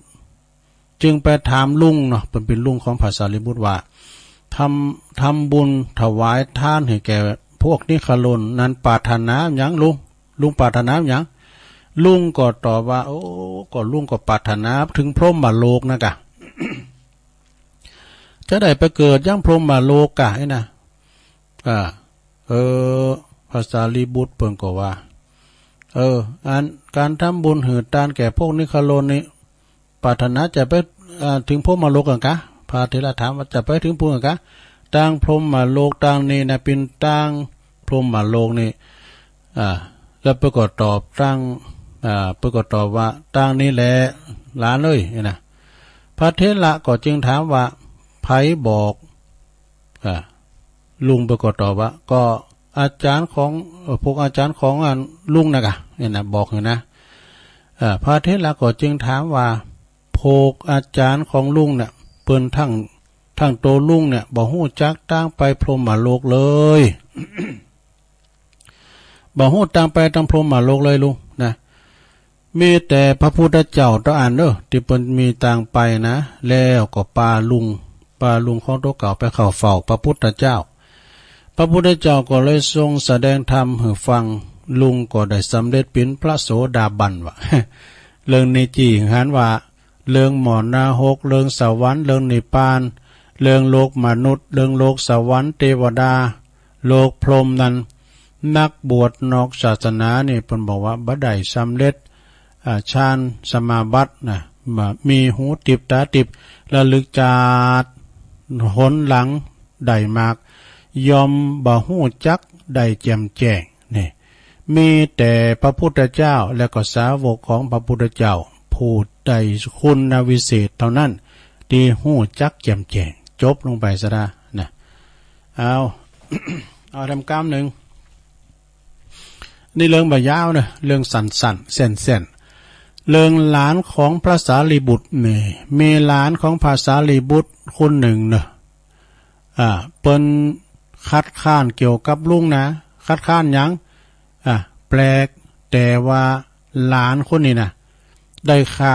สัตว์ปูจาไฟนี่ฆ่าสัตว์ปูจาไฟเส้นสวงดวงวิญญาณอย่างต่างๆเส้นสวงดวงวิญญาณเทวดาแล้วปรารถนาได้ขึ้นไปเกิดพรหมโลกตอนนั้น พ ภาษาลีบุตรก็จึงพาไปเฝ้าพระพุทธเจ้าได้ฟังธรรมพระพุทธเจ้าได้ฟังแล้วก็หลานก็ได้สำเร็จเป็นพระโสดาบันเนี่ยก็เลิกขาดสัตว์ตัดชีวิตปูชาไฟตามคัมภีร์พราหมณ์แต่วันนั้นเป็นต้นไปนี่ก็จบแล้วมันยาวนะแถมเลิงหนึ่ง แถมเลิงนี่ก็บอกว่าเลิงสหายเก่าของภาษาลีบุตรนะคือมีพราหมณ์คนหนึ่งเด้อซึ่งเคยเป็นสหายเก่าของภาษาลีบุตรได้บริจาคทรัพย์เป็นต้านแก่มหาชนเป็นอันมากหนักหลายแล้วก็อยากจะไปเกิดในพรหมโลกพระสารีบุตรก็จึงพาไปเข้าเฝ้าพระพุทธเจ้าพระพุทธเจ้าก็เลยตรัสว่าจึงได้ตรัสว่าการตีหืดตานแก่โลกิยะมหาชนคือคนนอกพระพุทธศาสนาอยู่ตลอดปีก็บ่มีผลเตาส่วนที่สี่แห่งกุศลจิตของผู้ไหวเนี่ยของผู้ไหวสาวกของเฮาโดยจิตที่เริ่มใสเพียงครั้งเดียวหรอกนะโอ้เป็นว่าพราหมณ์ได้ฟังดังนั้นแล้วก็ได้สำเร็จเป็นพระโสดาบันเนี่ยเรื่องนี้ปรากฏจี้หันว่าการทำบุญนอกศาสนานั้นจึงจักได้จึงจักการทำบุญในศาสนาเนาะคือว่าในพระพุทธศาสนาได้บุญหนักนะซะได้บุญหนักนะอันนี้ก็จบลงไปศรัทธาญาติโยมทั้งหลาย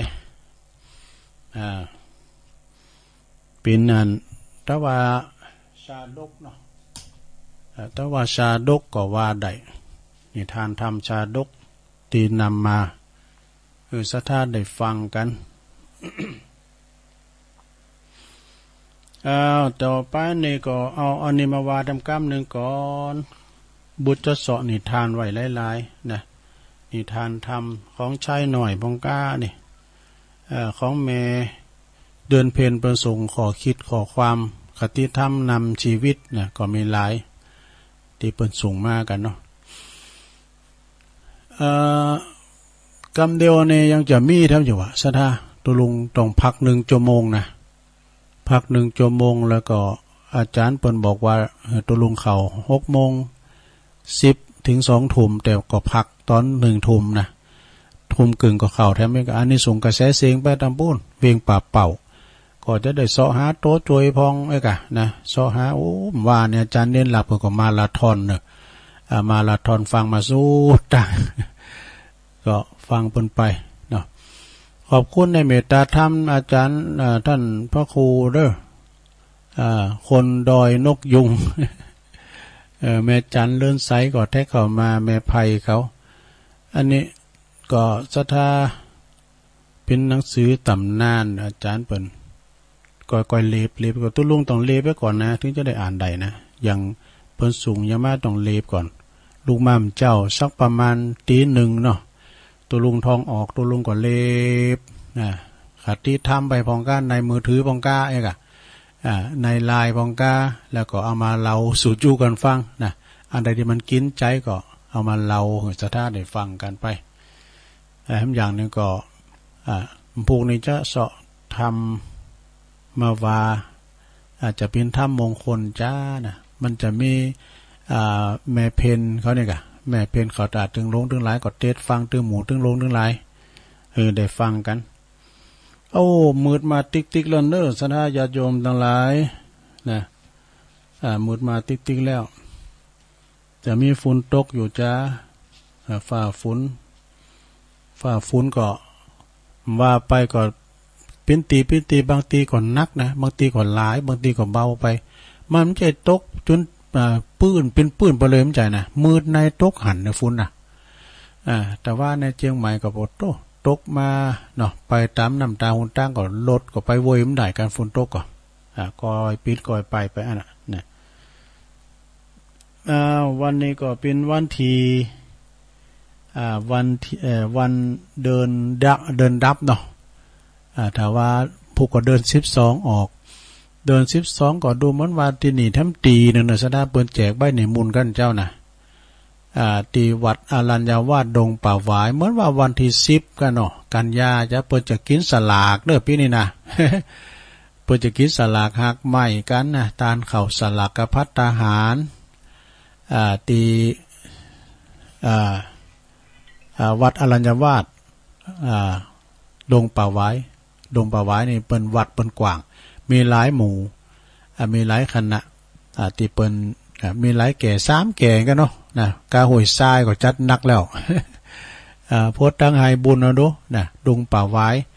เวลาว่าเป็นมีการมีงานเนี่ยก็คุณติมวัดติมว่าในเมตตาธรรมอาจารย์พระครูวิพาทวรคุณซึ่งเป็นเจ้าคณะตำบลดอยหล่อเขต1เนาะอันนี้เป็นมาหลายเตอละเดียวกันเด้อสถานเนี่ยอันนี้เดียวกันเด้อฮะภาษาเจ้าพักลุงอันนี้แม่แม่คำป้านะแม่โบเขียวแม่โบเขียวฟังตรงไหนพวกจะถามท่านตุลุงว่าฝนตกพอวันพุธอ่ะมันมืดมาอยู่แม่มันมืดมาอยู่นะตั้งรีตกเนาะเจาะแม่อยู่เมืองลีมันเนาะเดี๋ยวนี้โทรดำควันมาก็เดี๋ยวมันจะหูกะเดี๋ยวนี้โทรหนาไม่นะตุลุงออกรายการเนาะตุลุงออกรายการแป๊บปิ้นยังปิ้นยั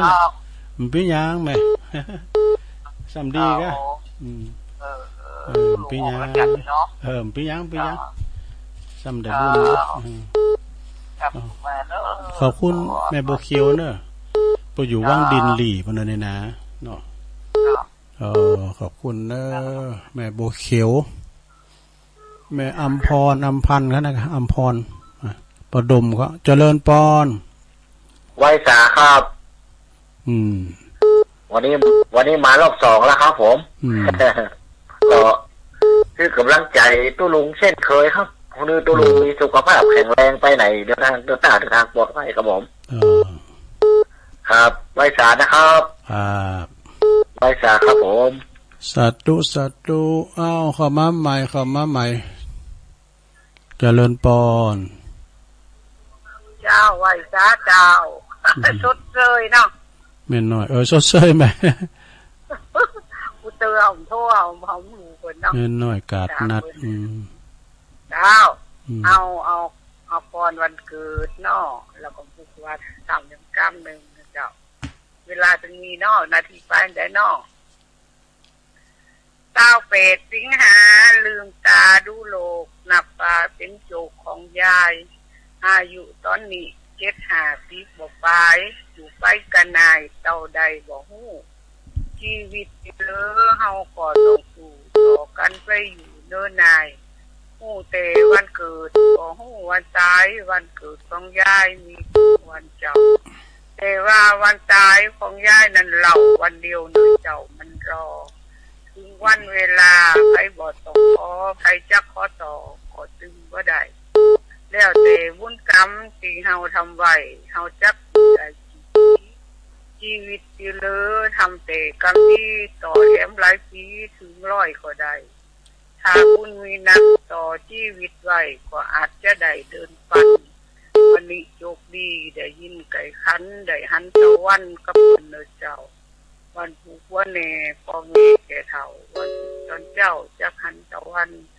ถ้าหากเว้นกรรมมันตยมาตันบ่หันตะวันกับคนเจ้าเพราะจะอ้านนาวหนุ่มเฒ่าลูกกันเจ้าฟังตุลุงยอเจ้าเจ้าแม่น้อยกาดนัดเนอร์แฮปปี้เบิร์ธเดย์เนอร์สุขภาพแข็งแรงวันที่28แฮปปี้เบิร์ธเดย์เพิ่นเจริญปอนภาษาเจ้าตุลุงแม่ที่มาอย่าไม่ลืมฟังเจ้าละปาเดชเนาะแล้วจะขึ้นสายมันซ้อนแต่ว่าขึ้นตี2ตี3แม่น่ะเพราะว่าตุลุงอู่สดด้วยแล้วก็เปิ้นปิดเทปทอตุลุงมันก็เลยซูนกันก็บอกสายมันซ้อนอีกจ้าซ้อนแล้วมันคุณละอันจ้าอันนั้นเสียงแหงแล้วก็ตุลุงว่าอันดนตรีมันออกมาแล้วตุลุงขอเลยเข้ารายการแล้วเปิ้นปิดเทปอีกมันก็เลยซูนกันหน่อยนั่นก็ว่าอย่างจะน่าสะอาดนี่เจ้าชัดเจนดีเนาะชัดเจนดีเนาะ ฟังได้จากเจ้าแล้วเจ้า โอ้ดีแล้วแม่ทิม ปลา แม่พิมพ์ เป็นเนี่ยปลาหลังว่าโดนใจนะ ปลาก็ฟังอ่ะโทรมาว่าปลา ปลาปลาน้อยสาวเจ้า ดีแล้วแม่โนนเขาเนาะเจ้าสาธุ ไว้สาเจ้าอันนี้พี่น้องตำปุนเนอร์ป่าแดดปุนเนอร์นี่นะตั้งในเมืองปะนะก็โทรมาหือกำลังใจกันเอาไหนก็เปิดสายแล้วเปิดไปแถมเนาะสถานเนาะช่วยกันมันเสี่ยงเวลาไปเสี่ยงเวลาแล้วก็เดียวพันผู้หมวดเข้ารายการหรือว่ารายการต่อไปเปิดเข้าตุลุงก็ได้เล็บทำอันนี้นะเข้ารายการ6 โมงกำเจริญปอนเจ้ากาไว้สาเจ้าตุลุงฟังอยู่เนออันนี้แม่พันนะเจ้าแม่พันป่าบงเนบางฝนจะตกแล้วฝนมืดฝนมาแล้วเนก่อนอันนี้ก็เหมือนกันน่ะมดมืดน่ะฝนตกแล้วตุลุงมองฝางมันตกได้กะตำบลจุมยินได้กะโอ้เขาอยู่ด้วยอันแล้ววันที่29ตุลุงได้มากว่าเจ้าตุลุงได้ไปเหมือนว่าแล้วนะกะวันซื่นนะเจ้าเป็นอย่างเจ้านี่ว่าวันนั้นก็ไม่ได้ขึ้นไปไหนเจ้าท่านหาก็แต่ไปต้นเจ้าอันไปงานขาวดำดีญาติกันเนี่ยเจ้าพี่ยังตื่นแต่ปักกันเปิ้นเจ้าเปิ้นเสียไปเจ้าก็ไปเจ้าพอดีอันตุลุงเขาก็มาวันอังคารน่ะเนาะเจ้ายินดีแม่พันหลายๆเด้อเจ้ากาไว้สาเจ้าสัตว์เจ้าตุลุงเจ้าสัตว์พอเล่งนรงก็โทรมานะอยู่เชียงใหม่พี่นี่พอเล่งนรงกิติวงศ์โทรมาตัวแอลนะนึกว่าจะมาแอลฮักกันเนี่ยผมอยู่เชียงใหม่พี่ไอ้นี่เปิ้นแป้งบ้านอยู่เชียงใหม่พี่ก็มาแถมแผ่วปลายแล้วบ่0899555656เจริญปอนโอ้มาแล้วพี่ไอ้ใต้โหจอมยุทธ2 แผ่นดินสบายดีเนาะสบายดีตามอัตภาพ2 แผ่นดินโทรไปเอาหาตู้นั่นได้ไม่พี่ยังก็โทรมาได้ฝุ่นโต๊ะเหรอตะบนฝุ่นโต๊ะกับตะบนโต๊ะลามจ่างน้องจ้างคืนลามจ่างประตูป่าชัดเจนหน่อยเนาะชัดเจนนี่โอ้ดีแล้วขอบคุณหลายๆนะเด้อโอ้เดี๋ยวนี้วางฮะตุลุงเฮ้ยเดี๋ยวนี้วางเหรอเดี๋ยวนี้ก็ตุลุงออกรายการดูโทรหน้าไม้นะไอ้ดักเป็นยังสะดวกเนาะสะดวกถ้าสะดวกตอนได้ตอนได้ก็ออกรายการแล้วก็ได้เนาะของ5 โมงไป5 โมงไปเจ้า5 โมงไปแต่6 โมงนี่ก็สวดมนต์เนอะ6 โมงออกรายการ5 โมงไปหน่อยเนาะได้แต่ว่าอัน6 โมงเนี่ยตัวลุงเข้ารายการแล้วค่ะแต่อาจารย์หมอบไม้เจริญปอน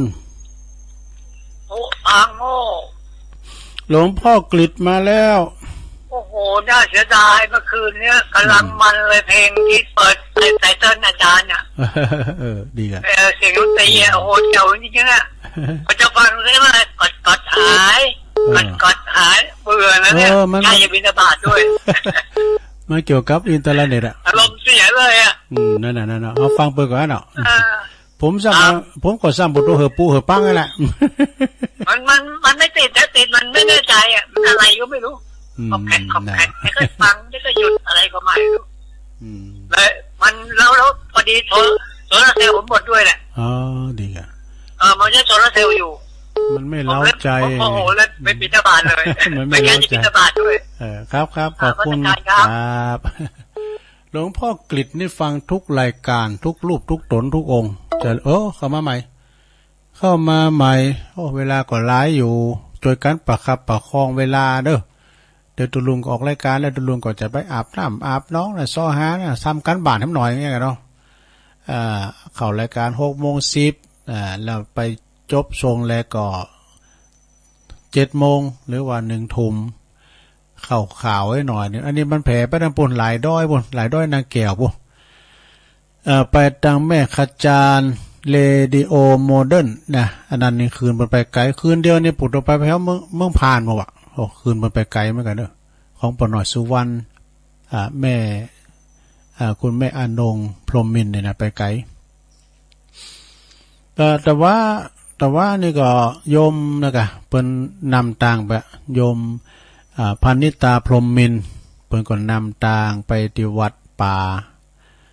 าบุญนาคนะสัพพยะแต่เนื้อตัดจากโลกภายนอกได้ลงเด้อพุทโธอาจารย์ครูบานั่นเปิ้นก็ยังหนุ่มยังแน่นอายุ50ปลายนะกันเนาะ50ปลายหน่อยเดียวแปลงวัดต่างนอกจนโธเรียบร้อยหมดงามโธวัดที่หิมต่างนะแล้วก็เห็นลูกศิษย์ลูกหาปิ้นอันเจ้าวัดแดนเนี่ยไปก็ไปสร้างในป่าทำกรรมกะนะสร้างในป่าทำกรรมเจริญปอนครับไว้สาครับลุงตะกี้ฟ้าของห้องไก่มากันเนอะที่ในเมืองนี่นะครับแต่ว่ามันห้องก็มันหายไปแล้วครับตอนนี้ครับห้องก็ปิดมือถือกันเนอะวันนี้หายไปแล้วครับหายไปแล้วไม่ได้มูแล้วครับไว้สาครับสาธุความจริงในกฐินเนี่ยมีให้กูวัดหนึ่งสถาแต่ว่าอันนี้เปิ่นลายมาคืออ่านแล้วความจริงก็มีหลายวัดพระธาตุดอยหล่อนี่ก็เหมือนวันที่24นะตุลาเนอะแล้วก็พุทธศรีคีรีในวันที่6พฤศจิกาเนาะวันที่6พฤศจิกาที่อาจารย์วรรณชัยแล้วก็วัดพระธาตุดอยแดนก็วันที่6พฤศจิกาเหมือนกันที่ท่านพระอาจารย์สุทัศน์ธนัญชโยนะปอหลงศรีวังบางคมเนตรเขานะปอดุลเขานะปอสมขิดเขาเพิ่นก็จะมีวันที่5ที่6เหมือนกันเด้อเนาะพฤศจิกาแล้วก็ที่นี่กาเสียได้เพิ่นก็นะนิมนต์เหมือนกันนะที่วัดหัวห่วยนี่นะเพื่อจะร้องวิหารน่ะซะนะเพิ่นแปลงวิหารมาได้บ่ต้มตามกว่า10ปีก็หาเนาะต้นมาสมัยครูบาขายเขาเบิ่นเอากฐินมาตุลุงก็จะได้ไปจวยอยู่นะกฐินก็แล้วเพิ่นแปลงหลายอย่างเด้อตั้งพระธาตุแถมศาลาแถมวิหารของงามแล้วก็ถึงเวลากาลนะที่ได้อุทิศถวายไว้กับบวรพระพุทธศาสนาวันที่5นั้นก็เป็นวันสวดมนต์ตันให้เนาะเพื่อจะมีการบวงสรวงเทพาอาหักแล้วก็สวดมนต์ตันเตดน้ำเตดธรรมปฐมสมโภชการธรรมจักกับปวัตนสูตรก้านี่ทำพุทธาภิเษกแล้วก็มีโกนเขาติดมีสวดเบิกเอกะนะที่วัดหัวห่วยตำบลหนองโยงเด้อวันที่5ที่6นะวันที่6ก็ถวายวิหารกันเจริญปอนแกไว้สาเจ้าตะลุงพี่น้องชัยประการมาแล้วแม่สีทอนจ้ารับปากของคงวัดนี่วันนี้เป็นวันศีลเนาะน้องบัวเดินโต๊ะตะลุงมันโต๊ะมันมืดได้นะมันมืดไปได้นะมันมาโต๊ะเจ้าไม่ก็ห้อนนะมันไม่ห้อนเจ้าเมื่อคืนเนี่ยจะหนักเมื่อคืนถ้าดัดตกอยู่เมื่อเดิมนะมันเจ้าเมื่อคืนถ้าจะตกนะก็ไปมาตกดีตกงามเนาะมีมเพชรเจ้าเนี่ยไว้สาเจ้าขอบคุณเจ้าสาธุเข้ามาได้อยู่เนอะแผ่วปลายไปได้0899555656ปึ้งน้องบิวมา3รอบได้มันเหมือนท่านมหาสมชาตินะเพิ่นอู่ได้ตลอดในภัยโทมโทกมปิญญาท่านมหาอู่ปฏิเตื้อเพิ่นจางอู่จางจ้าอย่างพระอาจารย์เน้นหลักเขาเนี่ยนะตัวลุงเสด็จของกรรมตึกเหมือนกันนะเอาทำมาเกมไว้พองก้ามันอู่แม่ไปมันได้อย่างเปิ้นกันสะท่าโทรมาก็ยังแควนหน่อยนึงเนี่ยกะแต่ช่วยกันอู่ประคับประคองเพราะไผที่ว่ามันนั้นบ่าโทรบัดติดกับกำนี่ก็โทรมาแล้วสายถึงวางเจริญปอนกวาดขี้เยอะด้วยเจริญปอนอันนี้สายบนข้าง0มีสปะได้ฉันพอก็โทรมาหาตัวลุงขดายลิงน้อยวะโทรมาขดายลิงน้อยก็มีก็เอาดีไหนมาบุตรมาขำอำเภอขำจังหวัดจะได้เหรอตัวลุงไปบางฝั่งเอาลิงน้อยมาเฮือเพื่อกันนะบอกโอ้ซัดคุ้มครองอ่ะลิงน้อยขดายลิงน้อยวะพี่บอกน้อยนะ มีกะว่าบ่มีแผ่วปลายเดี๋ยวตุลุงก็จะโทนสายแล้วก็จะลารายการเนาะน้องเบี้ยวสายที่หนึ่งแม่ลงสายฝนจันกุลนะพี่น้องไหลปิ้งน้องผ่าขาวเนอะแม่สายทองธัญแก้วอันนี้พี่น้องตัวแทนหวยการเอาวิดีโอหน่อยไปปุ่นสวนหอมบุ่นนะไปมัดหอมแม่จันเลือนใสเวงตาการไอพงบันแซมคุณยองเหมือนกันภาษายองถ่ายองบะอู่แล้วไผจะมาอู่ แม่จันสีสุขาแจงโฮลินเนอร์แม่จันสมมานีจักอันนี้ก็อยู่หลังกาดแม่สาวแม่ขันแก้วแม่แจ่มเนอร์ช่างเครื่องบนอันนี้รอบแรกมีแปดสายรอบที่สองก็มีแม่บัวเขียวลี่นะอันนี้เปิ้นอยู่เมืองลี่นะเปิ้นโทรดาวสุ่มมาอยู่วันเมืองลี่แม่น้องเบลรอบสองโดยนะว่าฝนตกแม่น้อยกาดนัดก็มาเล่าเรื่องแม่น้อยเปิ้นจะมีงานแฮปปี้เบิร์ธเดย์เนอะเพราะจะไปกินขนมจีนเดี๋ยวเบิ่งไปแล้ว เล่นขนมจีนก็วันที่28วันติดน่ะวันเกิดก็เปิ้นว่าแฮปปี้เบิร์ธเดย์บุกจะเตะทำฟังเด้อยายน้อยกาดนัดเนาะบ้านดอนโลงว่าก็ไอ้ไผบุญนะกะไอ้บุญพี่นั้นบุญเปิ้นนั้นมาขายทำนะอาการแม่จันฟองอินมากก็เลยสื่อถวายตัวลุง มาจับตีแมนหอมมาเนาะวินันเนาะ วินันบุญจากดุงหลงดอนหลงนะ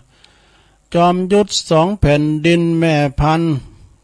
ป่าบงเวงแม่พิมพ์ป่าแดดเนี่ยแล้วก็มีหลวงพ่อกฤษปางโมน้องเบี้ยวรอบ3แม่สีทรนะน้องบัวชัยปราการอันนี้ก็โทรมาเป็นกำลังใจตัวลุงนะ